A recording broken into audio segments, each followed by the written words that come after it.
Remember a few years ago when you really pared down your clothes? And I don't just mean that thing where you like being naked a lot. Your actual wardrobe changed. Yeah, I used to have tons of different clothes. Then one summer, I decided to try building a minimalist wardrobe for the first time, and I've never looked back. At this point, I might actually have the fewest clothes I've ever owned. See, it all sounds nice until you get to that last part. I like wearing clothes that make me feel good. I don't think I could cut back on that very much before it started affecting me. That's the kind of image I used to have about minimalism too. For a long time, it was just an intellectual thing for me. A perhaps slightly extreme idea that worked for some people, but not something I ever pictured being a part of my real life. Well, what changed? It all began when I finished school and started my first real job. I was playing drums pretty seriously and recording bands, but I wasn't making much money doing that. So I had to find a second job too. That sounds like a lot. I remember panicking a bit at first, thinking, there's no way I can fit all these things I want to do into a day. But then I stumbled onto a Matt D'Avella video about minimalism, and for the first time it hit me a little differently. Different how? After listening to some of Matt's ideas on minimalism, I paused and looked back at my calendar from a normal, busy week in my life. I realized my priorities were actually pretty clear.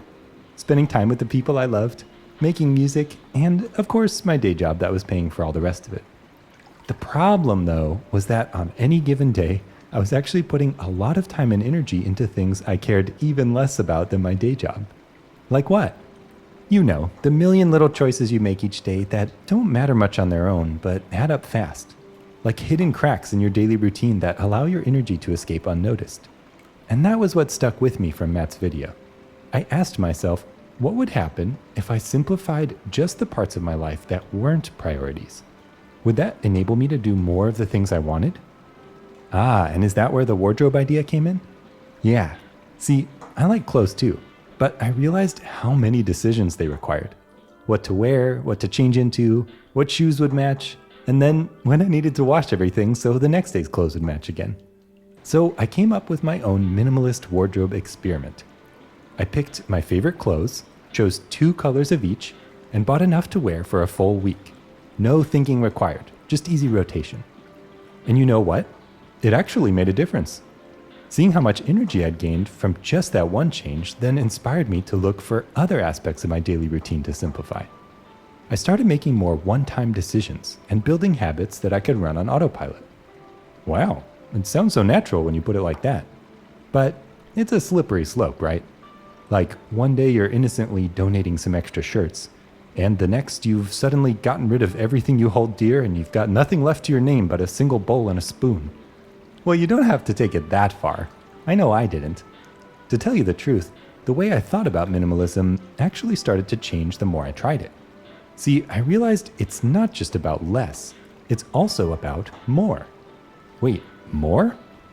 It sounds weird at first, I know, but I didn't turn to minimalism because I wanted fewer things, but because I didn't have enough time.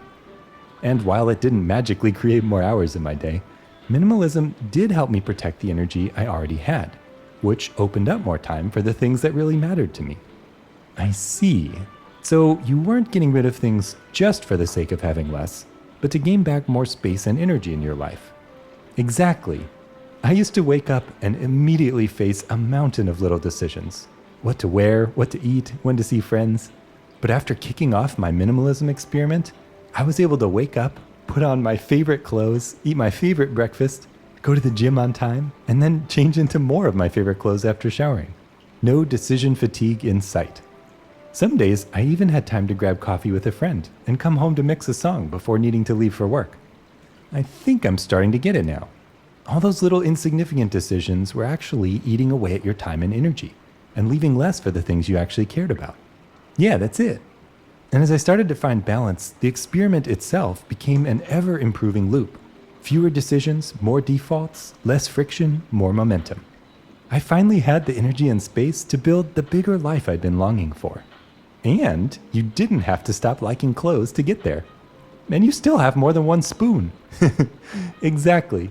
Standardizing choices just means picking what gives you the most joy and making that the default. It's really the best of both worlds. You can spend less energy making the same decision over and over, while still getting the best possible outcome each time. Okay, you've got me interested. Want to come over and help me design my own little minimalist wardrobe experiment? I'd love to. Let's go.